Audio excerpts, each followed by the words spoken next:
എല്ലാവർക്കും നമസ്കാരം. നമ്മുടെ പുതിയൊരു വീഡിയോയിലേക്ക് നിങ്ങൾക്ക് എല്ലാവർക്കും വീണ്ടും സ്വാഗതം. യെസ്, അതാണ്. അപ്പൊ പുതിയൊരു ദിവസം പുതിയൊരു തുടക്കം. ഞാനും അമ്മൂട്ടിയും വീണ്ടും വന്നിരിക്കുകയാണ്. അമ്മൂട്ടി പറഞ്ഞോളൂ, എന്താണ് ഇന്നത്തെ നമ്മുടെ പരിപാടി? Opposite reaction challenge. യെസ്, ഇന്ന് ഫുൾ ഓപ്പോസിറ്റ് ആയിട്ടുള്ള റിയാക്ഷൻ ആണ്. ഈ ഒരു റിയാക്ഷൻ എന്ന് വെച്ചിട്ടുണ്ടെങ്കിൽ ഇപ്പൊ ഞാൻ ഇവളോട് ഒരു കാര്യം പറയുന്നു, അതിന് ഓപ്പോസിറ്റ് മാത്രമേ നിന്റെ റിയാക്ഷൻ വരാവൂ. ഓക്കെ, നീ എന്നോട് പറയുന്നു, അതിന്റെ ഓപ്പോസിറ്റ് റിയാക്ഷൻ മാത്രമേ ഞാൻ ചെയ്യാവൂ. സോ അതാണ് ഓപ്പോസിറ്റ് റിയാക്ഷൻ. ഇപ്പൊ മനസ്സിലായല്ലോ അമ്മൂട്ടി? അപ്പം ഇന്നത്തെ നമ്മുടെ വ്ലോഗ് ഓപ്പോസിറ്റ് റിയാക്ഷൻ ആണ്. എങ്ങനെയായിരിക്കും ഞാനൊരു കാര്യം പറയുമ്പോഴത്തേന് അതിന് ഇവള് ഓപ്പോസിറ്റ് ആയിട്ട് റിയാക്ട് ചെയ്യുന്നത് എന്നാണ് നമ്മൾ കാണാൻ വേണ്ടി പോകുന്നത്. മീറ്റു അതുപോലെ തന്നെ ഇവള് എന്താണ് ചോദിക്കുന്നത് അതിന് ഓപ്പോസിറ്റ് ആയിരിക്കും ഞാൻ റിയാക്ഷൻ ചെയ്യാൻ വേണ്ടി പോകുന്നത്. എനിവേ, നമ്മുടെ ഇന്നത്തെ ഓപ്പോസിറ്റ് റിയാക്ഷൻ ചാലഞ്ച് വ്ലോഗ് കാണാൻ വേണ്ടി വന്നത് നിങ്ങൾക്ക് എല്ലാവർക്കും ഞങ്ങളുടെ ഹൃദയം നിറഞ്ഞ സ്വാഗതം. സോ ഗൈസ്, അപ്പൊ ജസ്റ്റ് ഒരു എക്സാമ്പിൾ നമ്മൾ കാണിച്ചു തരാം, അതിനുശേഷം നമുക്ക് കറക്റ്റ് ആയിട്ട് കാര്യത്തിലേക്ക് പോകാം. അമ്മൂട്ടി, ഞാനൊരു കാര്യം പറഞ്ഞു, അതിന്റെ ഓപ്പോസിറ്റ് റിയാക്ഷൻ ആണ് ജസ്റ്റ് നീ ഇപ്പം കാണിക്കേണ്ടത്. സോ ഞാനിപ്പോ നിന്നെ ഇഷ്ടമാണെന്ന് പറയുന്നു. I love you Ammutty. My God, വല്ലാത്ത റിയാക്ഷൻ. ഇതിനുള്ള സ്ഥായി ഭാവമാണ് ഗൈസ്. അത് അവള് കറക്റ്റ് ആയിട്ട് കാണിച്ചു. ഐ ലവ് യു എന്ന് പറയുമ്പോ സാധാരണ ഐ ടു ലവ് യു എന്ന് പറയുന്നത് അല്ല, ഓപ്പോസിറ്റ് ചിലപ്പോ വേറെയും സംഭവിക്കാം. അതെ, പലതും. വേറൊരു റിയാക്ഷൻ, നീ എന്നോട് ഇഷ്ടമാണെന്ന് പറഞ്ഞിട്ടുണ്ടെങ്കിൽ ഓക്കെ, ഞാൻ ഈ റിയാക്ഷൻ വേണ്ട. ചാണകത്തി ചവിട്ടുന്നു ടീച്ചർ. ഞാൻ ചാണകത്തി ചവിട്ടുവാണെങ്കിൽ ജസ്റ്റ് ചാണകത്തി ചവിട്ടി ചാണകം സിമ്പിൾ. ഇങ്ങനെയായിരിക്കും നമ്മുടെ ഇന്നത്തെ ഓപ്പോസിറ്റ് റിയാക്ഷൻ ചാലഞ്ച്, നമ്മുടെ വ്ലോഗും. എനിവേ, നമ്മുടെ ഇന്നത്തെ വ്ലോഗ് നമ്മൾ തുടങ്ങാൻ വേണ്ടി പോവാണ്. അപ്പൊ കുറച്ചധികം ലിസ്റ്റുകൾ അമ്മൂട്ട് റെഡി ആക്കിയിട്ടുണ്ടോ? യെസ്, ഞാൻ റെഡി ആക്കിയിട്ടുണ്ട്. അപ്പൊ ഓപ്പോസിറ്റ് ഇവരെ കൊണ്ട് നമുക്ക് റിയാക്ഷൻ ചെയ്യിപ്പിക്കാം. അമ്മൂട്ടി എന്നെ കൊണ്ട് ചെയ്യിപ്പിക്കും. എനിവേ, അപ്പൊ നമുക്ക് നേരെ തുടങ്ങാം. കുറച്ച് ആക്ഷൻസ് ഞാനിവിടെ പറയും, അതായത് കുറച്ച് മൊമെന്റ്സ്. ആ മൊമെന്റ്സിൽ നീ എങ്ങനെ ഓപ്പോസിറ്റ് റിയാക്ട് ചെയ്യുന്നതാണ് ഞങ്ങൾക്കും എനിക്കും കാണേണ്ടത്. എനിവേ, തുടങ്ങാൻ വേണ്ടി പോണേ. അപ്പൊ ഞാൻ ഫസ്റ്റ് ലിസ്റ്റ് ചെയ്തത് പറയാം. നിനക്ക് ഞാൻ സർപ്രൈസ് ആയിട്ട് ഒരു ഗിഫ്റ്റ് തരുമ്പോഴത്തേനുള്ള റിയാക്ഷൻ. ഇത് വല്ലാത്ത റിയാക്ഷൻ ആണ്, ഫുൾ കലിപ്പാണല്ലോ ഗൈസ്. സർപ്രൈസ് ആയിട്ട് ഗിഫ്റ്റ്. Oh my god. അപ്പൊ സെക്കൻഡ്, എന്റെ പഴയ എക്സിന് നീ അറിയാതെ ഞാൻ മെസ്സേജ് അയക്കുന്നത് നീ കാണുമ്പോൾ.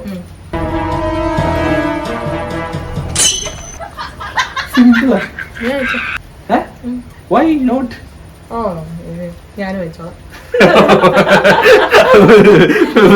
വെറുതെ അല്ല,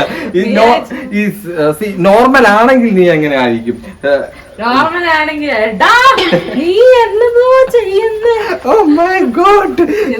ഇവളെന്ത് ഇപ്പൊ കൊരവള്ളി പൊട്ടിച്ചത്. അപ്പൊ നമുക്ക് ഇത് എങ്ങനെയാകും എന്നറിയാൻ വേണ്ടിട്ട് ഒരു ഫൈറ്റ് തന്നെ കേട്ടോ ഈ ഒരു ക്വസ്റ്റ്യന്. ഓപ്പോസിറ്റ് റിയാക്ഷൻ വരുവാണെന്നുണ്ടെങ്കിൽ ശരിക്കുള്ള റിയാക്ഷൻ എന്താന്ന് നമുക്കറിയാലോ. ഇനി അടുത്തതെന്ന് വെച്ചിട്ടുണ്ടെങ്കിൽ ഞാൻ നിന്നെ പെട്ടെന്നൊരു തോക്കെടുത്ത് വെടിവെക്കുന്നു. ഇതെന്താ? ഞാൻ വെടിവെക്കാൻ വേണ്ടി വരുമ്പോഴത്തേക്ക് നീ എന്താ കാണിക്കുന്നത്? എടി, അതിന്റെ ഓപ്പോസിറ്റ്. റെഡി 1 2 3. ഇവള് അതായത് ഇത് ഇങ്ങനെ കാണിക്കാനല്ല പറഞ്ഞ ഓപ്പോസിറ്റ് റിയാക്ഷൻ. Ready 1 2 3 start. ഓ നേരെ ഉണ്ട് എന്റെ നെഞ്ചത്തേക്ക്. എന്താണ് ഈ കാണിക്കുന്നത്? നാളെ ട്രിപ്പ് പോകാൻ പ്ലാൻ ഇട്ട് ആ ടൈം ആയപ്പോൾ ഞാൻ നൈസായിട്ട് കാല് മാറി. അപ്പൊ ഞാൻ എന്താണ്? നീ എങ്ങനെ റിയാക്ട് ചെയ്യും? നോർമലി നീ എങ്ങനെയാണെങ്കിൽ എങ്ങനെ റിയാക്ട് ചെയ്യും? നോർമലി ആണെങ്കിൽ ഇവൻ ഓരോരുത്തന്നെ ഫുൾ കലിപ്പായിരിക്കും. അപ്പൊ അതിന്റെ നേരെ ഓപ്പോസിറ്റ് എങ്ങനെയായിരിക്കും? ഇങ്ങനെ സിറ്റുവേഷൻ വന്നു കഴിഞ്ഞാൽ നീ എങ്ങനെ അതിന് റിയാക്ട് ചെയ്യും? അതിന്റെ നേരെ ഓപ്പോസിറ്റ്. സാരില്ല, നാളെ ഉണ്ടല്ലോ, പിന്നെ ഉണ്ടല്ലോ. ആശ്വസിപ്പിക്കുന്നതായിരിക്കും അല്ലെ? നിന്നെ പെട്ടെന്നൊരു പട്ടി കടിക്കാൻ വരുമ്പോൾ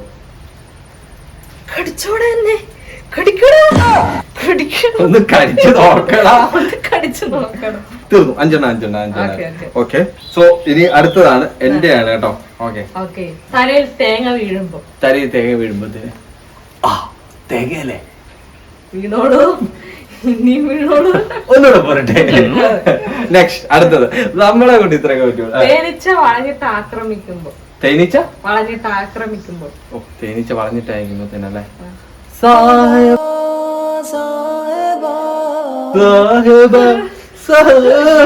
കുളിര് കുളിര് ഇക്കിളിയാക്കല്ലേ. ഇഞ്ചക്ഷൻ എടുക്കുമ്പോഴാ എവിടെയാണ്? കയ്യില? ഇവിടെ. ഓക്കെ, ഇഞ്ചക്ഷൻ എടുത്തോളൂ. വേറെ വല്ലതാ എടുത്താണെങ്കിലോ? അല്ല, ഇഞ്ചക്ഷൻ ഇവിടെ മതി. ഇവിടെ ഇഞ്ചക്ഷൻ വെച്ചോ. സുന്ദരിയായ നേഴ്സുകാരായിരുന്നെങ്കിലോ വേറെ റിയാക്ഷൻ. അറിഞ്ഞില്ലല്ലോ. അടുത്തത് പഴയ എക്സ് വീണ്ടും മെസ്സേജ് ചെയ്തപ്പോ മെസ്സേജ് ചെയ്യുന്നു. എപ്പോഴും ഇതെന്തിനാ പൊട്ടിക്കരുത്?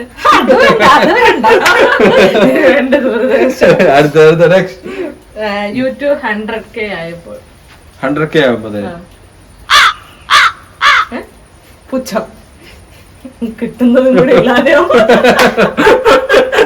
നോർമലി എന്താക്കും നമ്മള് ഏതാക്കും, പിന്നെ അല്ലെങ്കിൽ ഏതാക്കും. ചിലവര് കരയും. ഇതൊക്കെയാണ് സന്തോഷക്കാരൻ. അല്ല, ഇത് സന്തോഷവും ഇല്ല, ഒന്നും ഇല്ലാതെ ശാന്തം. നോർമലി ഇതാണ് ഓപ്പോസിറ്റ് റിയാക്ഷൻസ്. നമ്മുടെ റിയാക്ഷൻ ഇതാണ് ഏകദേശം നമ്മുടെ റിയാക്ഷൻ. അതെ. അപ്പൊ നിങ്ങൾ ലൈക്ക് ചെയ്ത്, നിങ്ങൾ സപ്പോർട്ട് ചെയ്ത്, നിങ്ങൾ കൂടെ തന്നെ ഉണ്ടെങ്കിൽ നമ്മൾ അവിടെ വരെ എത്തും അല്ലെ. യെസ് എന്നാക്കും. ഇപ്പൊ നമ്മുടെ സ്ഥായിഭാവം ഇതാണ്. എനിവേ, ഈ ഒരു വീഡിയോ നിങ്ങൾക്ക് ഇഷ്ടപ്പെട്ടിട്ടുണ്ടെങ്കിൽ തീർച്ചയായിട്ടും ലൈക്ക് ചെയ്യുക. നിങ്ങളുടെ വിലപ്പെട്ട അഭിപ്രായങ്ങൾ കമന്റായി അറിയിക്കുക. ചാനൽ മറക്കാതെ സബ്സ്ക്രൈബ് ചെയ്തിട്ട് കൂടെ തന്നെ ഉണ്ടാവുക. അടുത്ത ബെല്ലൈക്കൺ അമർത്തുക. ഓക്കെ, അപ്പൊ അടുത്ത നല്ലൊരു വീഡിയോ വേണ്ടി നമുക്ക് എല്ലാവർക്കും വീണ്ടും കാണുന്നവരെ ബൈ.